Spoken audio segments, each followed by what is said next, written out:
សួស្តីទាំងអស់គ្នាក្នុងវីដេអូថ្មីមកវិញហើយជាមួយនឹងការ get rid of enlarged pore យើងដឹងស្រាប់ហើយអ្នកដែលមាន enlarged pore គឺដោយសារគាត់មាន oily skin គឺបញ្យុសារជាតិផេនច្រើននៅលើស្បែកមុខអញ្ចឹងធ្វើឲ្យមានរនរមធំគឺជាគ្រឿងធម្មជាតិ3មុខដែលលាយជាមួយគ្នាហើយបង្កើតបានជាគ្រឿងសម្រាប់ដុំមុខនឹងតែថាដុំមុខក៏បានណាឬមួយក៏លាបលើមុខក៏បានហើយតែមុននឹងចូលដល់វីដេអូនោះសូមនិយាយថាទោះបីជាវាជាគ្រឿងលាយធម្មជាតិក៏ដោយប៉ុន្តែយើងត្រូវទៅតេស្តលើខ្នងដៃយើងឬមួយក៏ដៃយើងជាមុនសិនពីព្រោះអ្នកខ្លះក៏អាចមានប្រតិកម្មជាមួយនឹងគ្រឿងធម្មជាតិអស់ហ្នឹងគឺសំខាន់យើងត្រូវតេស្តសិនមុននឹងយើងយកមកដាក់លើមុខយើង This is real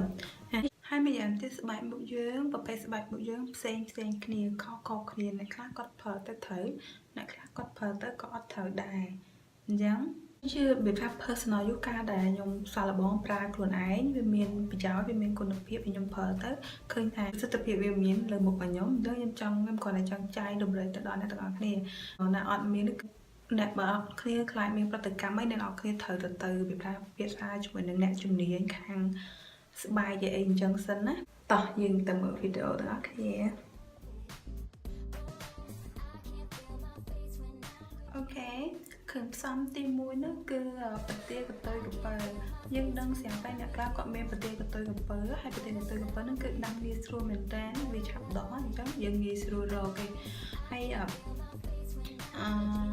ចង់និយាយថាយើងយកវាមកវាថាយកទៅសាច់របស់វាខាងក្នុងចាយើងឆ្កឹះយកទៅសាច់យកប្រហែលជា3ស្លាបព្រា3កូនស្លាបព្រាហើយបន្តមកទៀតអានឹងទុកម្លាយបន្តមកជាមួយនឹងតសក់យក3ស្លាបព្រាយកទៅទឹកតសក់ណា3កូនស្លាបព្រាដូចគ្នាហើយនឹងគ្រឿងផ្សំចុងក្រោយនោះគឺទឹកផ្កាកន្លាបយើងដឹងហើយថាគេមានលក់គឺ rosewater 3កូនស្លាបព្រាដូចគ្នាថាទៅ3កូនស្លាបព្រាទាំងអស់យើងលាយ3មុខនឹងចូលគ្នាឲ្យបានសព្វល្អរួចទៅយើងយកវាមកទៅចាក់ក្នុងice cube tray សម្រាប់អ្នកនរគ្នាដឹងហើយ ice cube tray មកសម្រាប់ដាក់ឲ្យទឹកកកវាកកយើងចាក់វាចូលក្នុង ice cube tray ហ្នឹងទៅវាទៅយកវាដាក់ក្នុង freezer ហើយវាទៅជាកក frozen ពេលវាកកហើយយើងអាចឆ្កឹះវាម្ដុំមកយកមកដោះលើមុខយើងវាថាដោះ really gentle to the skin វាលក្ខណៈថា motion ណំនៅលើមុខយើងហ្នឹងហើយធ្វើបែបហ្នឹងធ្វើជារៀងរាល់ថ្ងៃយើងនឹងដឹងលទ្ធផលហើយមកទឹកយើងដឹងលទ្ធផលមកថាស្បែកមុខយើងគឺ get rid of enlarged pore ហើយមើលមុខបែបនេះគឺភ្លឺថ្លាស្រស់ស្អាត useful glowy ទៀត